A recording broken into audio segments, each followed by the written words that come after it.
Hi, welcome back to the Harpreet Singh Show, and you're watching Tania's Truth Talk. Today I've got a couple of guests that are personal and dear friends of mine. Pastor Jeff Wong, who is a lead pastor at a local church here in Vancouver called More Than 12, and Boz Poon, who is a local recording artist and urban missionary. So welcome to the show, guys.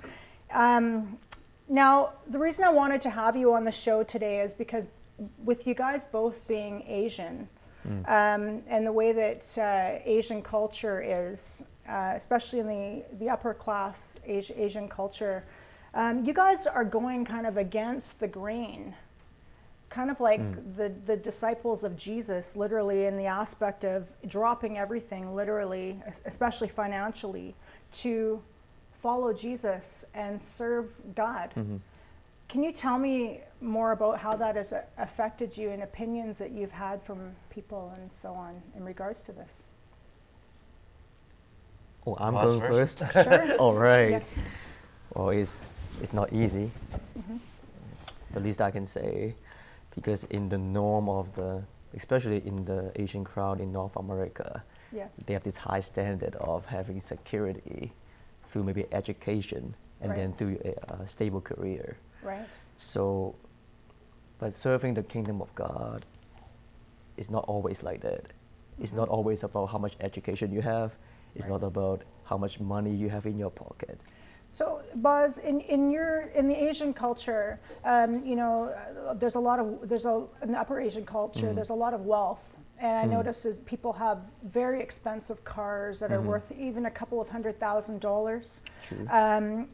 You know, and status is very important in the Asian culture. Yes. So you have literally gone against the grain with that, and you're following your dreams of a music career that is also, I believe, your calling, as well as you are an urban missionary, and you're working full time, and I work alongside of you. I see what you do, and you're working selflessly. You've given up all of the money, and there's times that you go out for dinner with people to very, very expensive restaurants and things, and they have the money to throw down on these types of meals that are very expensive and stuff, and you don't. But you don't care what about the status. You don't care about any of that. You just care about following Jesus.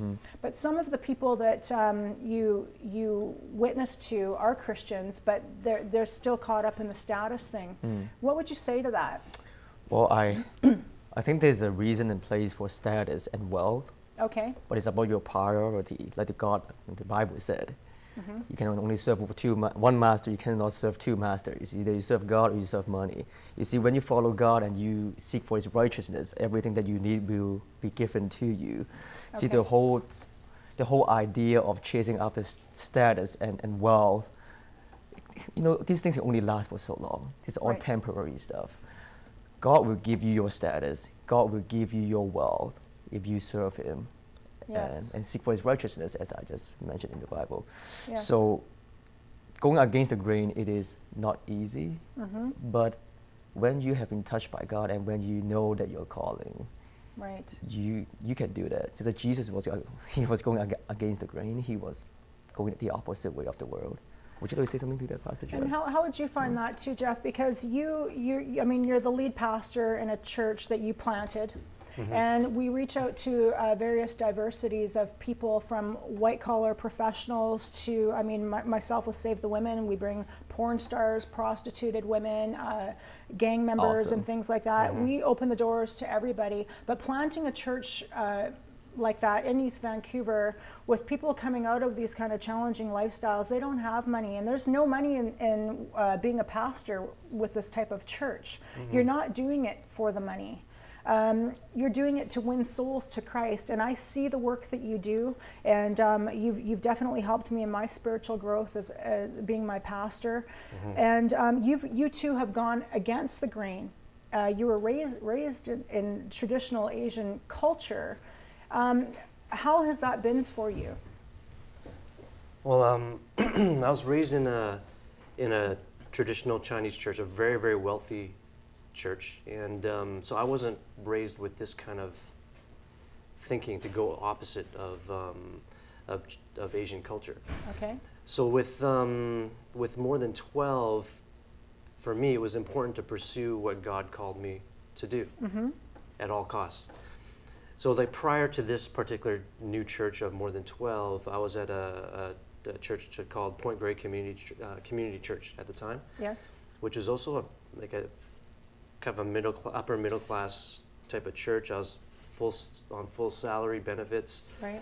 But then God directed us to start this new church that would be with diverse people. A lot of them would be poor. But I didn't take into consideration how we're going to be financially. I just had to pursue exactly what God called me to. And in doing so, I believe that I have become richer in all kinds of other ways, although poorer financially. Yes, and now, like in the Asian culture, with there being a lot of wealth, it's not a vast majority that do what you and Boz have done. So how have you found it, being that you're Asian, going against the grain? How has that conflicted with the Christian faith? Like how does Asian culture conflict with the Christian faith?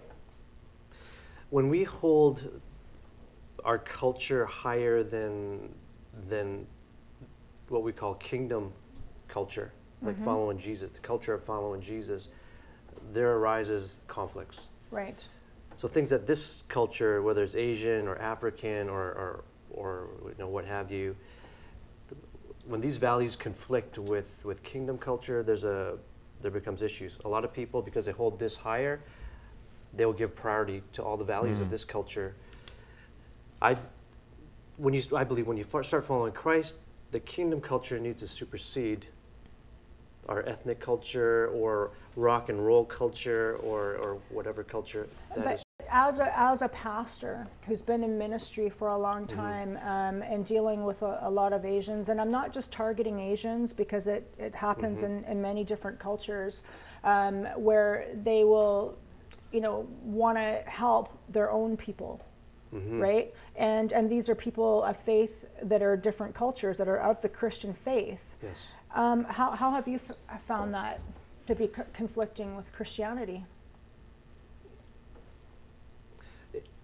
Whatever the culture values as high values that are different. For example, in Asian culture, a lot of Asian cultures, even South Asian culture, there's a value to honor your parents at almost any cost.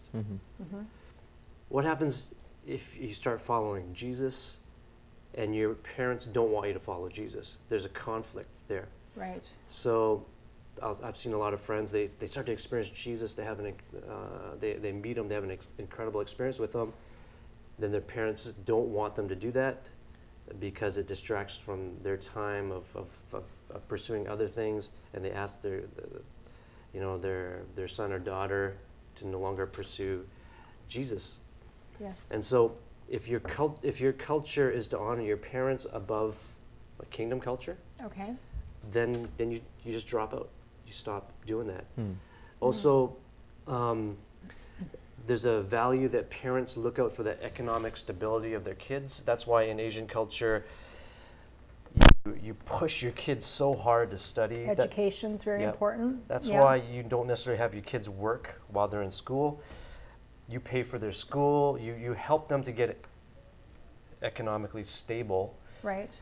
And if you don't do that, you're not a good parent. Right. So going to church, following Jesus, being generous with other people kind of conflicts with all that. Right. And so there's whatever these values are, if they conflict, and you don't yourself value kingdom culture more, it's hard to follow Jesus. It really is. You have to start following Jesus superficially. So you've come across this though, where some people are putting the priority of the culture higher than Christ. I would suggest it's the majority of Asian Christians, and not all of them. Not all of them. But many. Absolutely not all of them. There's golden Asian followers of Christ who are incredible and hugely inspiring. We're going to get more into this after the commercial break. Tune in after the commercial break to Tania's Truth Talk on the Harpreet Singh Show.